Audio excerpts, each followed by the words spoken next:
নমস্কার বন্ধুরা, মিতার রোজকার রান্নায় আপনাদেরকে স্বাগত। আজকে আমি মাছের একটা তরকারি, যেটা কি মাছের কারি।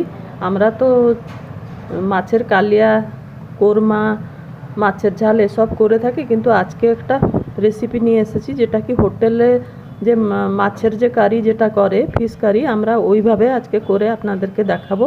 তার জন্য আমার আধ কিলো এটা রুই মাছ, একে হলুদ নুন দিয়ে মাখিয়ে রেখেছি, একটু ভিনিগারও দিয়েছিলাম, আর মাখিয়ে একে রেখেছি।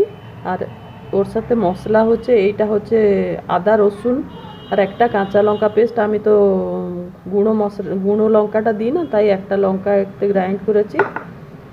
এইটা হচ্ছে ছোট্ট দুটো দেশি টমেটোকে গ্রাইন্ড করে রেখেছি। এটা ছোট দুটো পেঁয়াজ পুরো মিহি করে কুচিয়েছি, ধনেপাতা, আর গরম মশলার জন্য আমরা যেটা ফোড়নে দেবো ওটা দুটো ডালচিনি, চারটে লবঙ্গ আর দুটো ছোট এলাচকে ফাটিয়ে রেখেছি, আর দুটো কাঁচা লঙ্কা। এবারে চলুন আমি কিভাবে করছি আমি দেখাচ্ছি। তেল কড়াইতে দিয়ে দিয়েছি, তেল গরম হয়ে গেছে। এবারে তেলেতে অল্প একটু নুন দিয়ে দিলাম।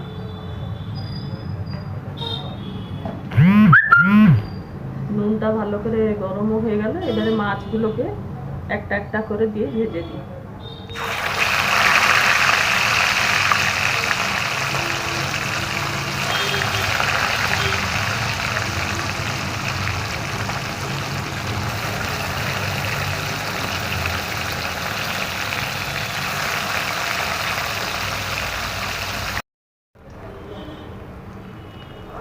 মাছটা পুরোটা ভেজে দিলাম, ভেজে রাখলাম।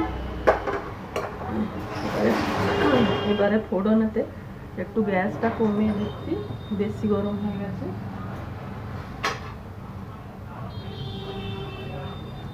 দারচিনি দুটো টুকরো আর এই গরম মশলাটা আগে দিয়ে দিচ্ছি, তেজপাতা একটাও দিচ্ছি।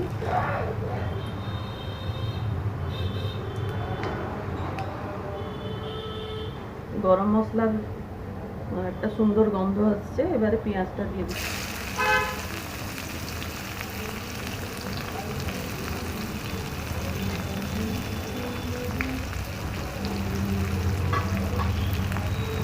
পেঁয়াজটাকে একটু ব্রাউন কালার হওয়ার পর্যন্ত একটু ভাজতে হবে। এটা তাড়াতাড়ি ভাজার জন্য আমরা এর উপরে একটু নুন দিয়ে দেবো। কম সময়তে এটা ভাজা ব্রাউন হয়ে যাবে। মাছে আর আলাদা করে আর নুন দিতে হবে না।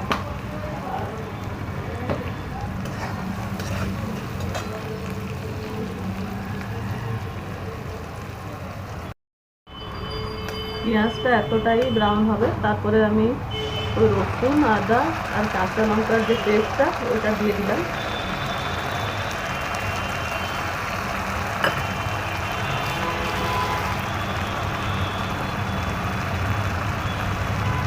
এবারে ছোটো চামচে 1 চামচ হলুদ দিলাম,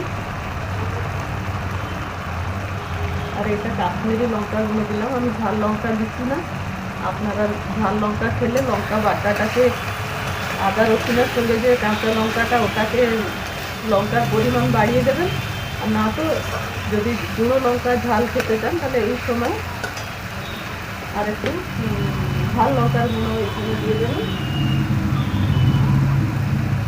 আর এইটা হচ্ছে 7 চামচ মতন চিনি দিলাম। এটা অপশনাল, আপনারা যদি না চান চিনি দিতে তো না দিতে পারেন, কিন্তু চিনিটা দিলে এর টেস্টটা ব্যালেন্স হবে।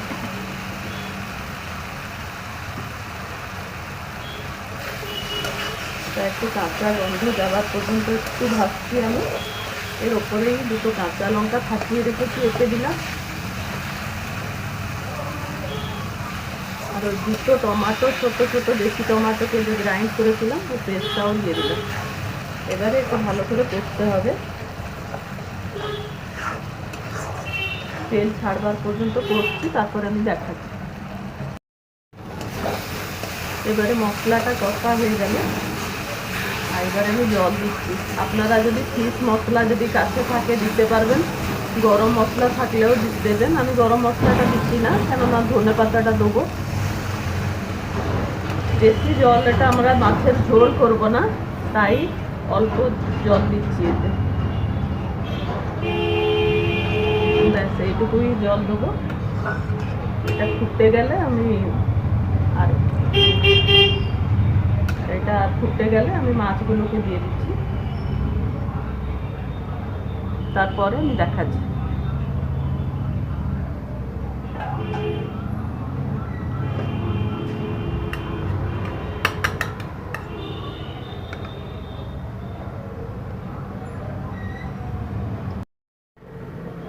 আমার ফিশ কারি হোটেল স্টাইলের আমি করে নিয়েছি। দেখুন, একবার আমি যেভাবে দেখালাম সেইভাবে একবার করে দেখবেন। আপনাদেরকে ভালো লাগলে আমার চ্যানেলটাকে লাইক, শেয়ার, সাবস্ক্রাইব করতে অনুরোধ করছি। ধন্যবাদ।